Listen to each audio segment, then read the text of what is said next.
सपनों की दुनिया बेहद जटिल एवं रहस्यमय होती है और प्रत्येक मनुष्य भिन्न भिन्न परिस्थितियों के अनुरूप स्वप्न देखा करता है। परंतु मनुष्य स्वप्न आखिरकार देखता ही क्यों है? यह सवाल सदियों से ही मनुष्य के भीतर विद्यमान रही है और यह मानव सभ्यता के सकारात्मक विकास के लिए गहन चिंतन एवं उत्सुकता का भी विषय है। माना जाता है गहरी निद्रा में मनुष्य के सूक्ष्म शरीर या आत्मा शरीर से बाहर निकलकर संपूर्ण ब्रह्मांड में विचरण करता है और मनुष्य की आत्मा जिसे देखता एवं महसूस करता है उन दृश्य एवं घटनाओं को हम कभी कभार नींद से उठते ही जो हमारे मानस पटल पर आधा अधूरा दृश्य स्मरण रहता है और जैसे हम नींद से जागते हैं हमें ऐसा प्रतीत होता है मानो यह सभी घटनाएं भौतिक रूप से हमारे साथ अभी वर्तमान में हुई है। और जैसे ही हमारी ज्ञान इंद्रिय सक्रिय होती हैं हमें एहसास होता है हम तो अभी भी अपने बिस्तर में ही पड़े हैं और हमने एक अच्छा या डरावना सपना देखा है। यह एक सवाल है। जो धार्मिक प्रवृत्ति के लोग हैं वह सूक्ष्म शरीर एवं आत्मा होती है ऐसा मानते हैं, परंतु किसी ने देखा नहीं है। और दूसरी तरफ जो वैज्ञानिक रिसर्च कर रहे हैं उन्हें आत्मा होने जैसी कोई शक्ति का एहसास नहीं होता। यह शरीर की ही भौतिक से अति सूक्ष्म परिवर्तन दिखाई पड़ता है जो अलौकिक शक्ति तो है, परंतु वह प्रचलित मान्यता के आधार पर वह आत्मा का स्वरूप नहीं है। फिर यह सपना आखिरकार बनता कैसे है? इसके लिए हमें मनुष्य की दिनचर्या का वह हिस्सा हमें अध्ययन करना होगा जो वर्तमान में कुछ महीनों या वर्षों के भीतर जो भी शारीरिक एवं मानसिक रूप से गतिविधि किया गया है। इस प्रक्रिया में स्वप्न देखने वाला मनुष्य ही जानता है कि वर्तमान में कुछ दिनों में प्रकृति रूपी विशाल पाठशाला से जीवन और मृत्यु के संघर्षपूर्ण परिस्थितियों से क्या क्या सीखा, जाना एवं उसे सुख या दुख के रूप में कभी न मिटने वाली अनुभव के रूप में आत्मसात किया है। यहाँ पर एक अनोखी परिवर्तित घटना है। हमारा मस्तिष्क उन घटनाओं को अधिक याद रखता है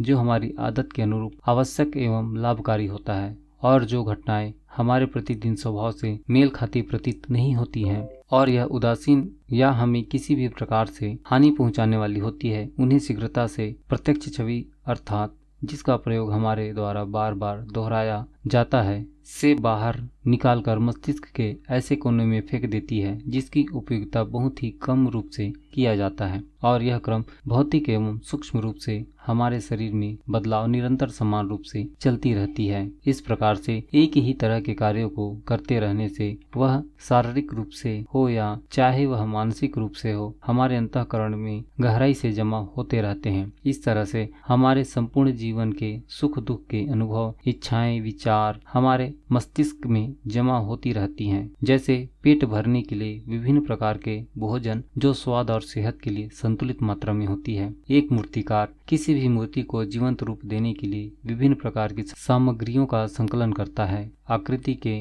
निर्माण या रंग में जरा सा भी कमी हो जाने पर उन्हें स्पष्ट कमी के रूप में देखा जाता है। ऐसे ही जब एक ही प्रकार के विचार, इच्छा, सुख दुख का संग्रह एक विशाल दृश्य श्रृंखला स्मृति के रूप में संग्रह एक निश्चित मात्रा में हो जाती है तब हमारा मस्तिष्क को उन सभी दृश्यों को क्रमबद्ध तरीके से जोड़कर एक नवीन चलचित्र का निर्माण करता है। और कभी कभार इन आधे अधूरे दृश्यों को जोड़ने के लिए अतीत की उन घटनाओं को भी शामिल करता है जिसे हमने वर्तमान में भुला दिया है और कुछ भविष्य में होने वाली घटनाओं को भी शामिल करता है।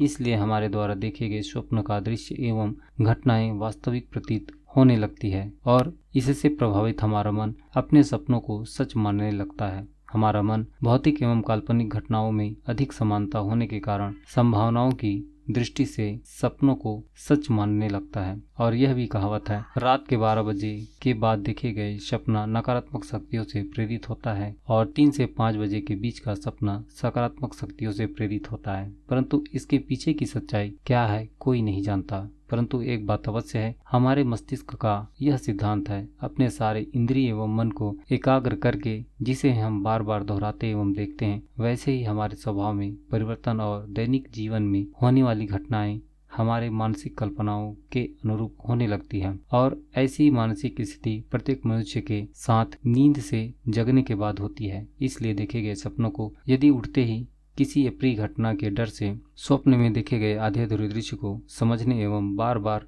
उन बातों को याद करते हैं तो अवश्य ही उनमें से कुछ घटनाएं हमारे असल जीवन में होने लगती है और हमारा मन न चाहते हुए भी इस सत्य को मानना पड़ता है। यदि आपको यह जानकारी महत्वपूर्ण लगी हो तो कृपया करके अपने संपूर्ण ज्ञान को संकलित कर तर्क वितर्क के माध्यम से इसका स्वयं विश्लेषण करें और हमारे इस चैनल को एक लाइक, शेयर एंड सब्सक्राइब अवश्य करें। आज के लिए बस इतना ही। आशा करता हूँ अगले वीडियो में एक नई जीवन उपयोगी प्रसंग के साथ पुनः मुलाकात होगी। हमारे इस कथा प्रसंग को शुरू से अंत तक ध्यानपूर्वक सुनने के लिए आप सभी का बहुत बहुत धन्यवाद।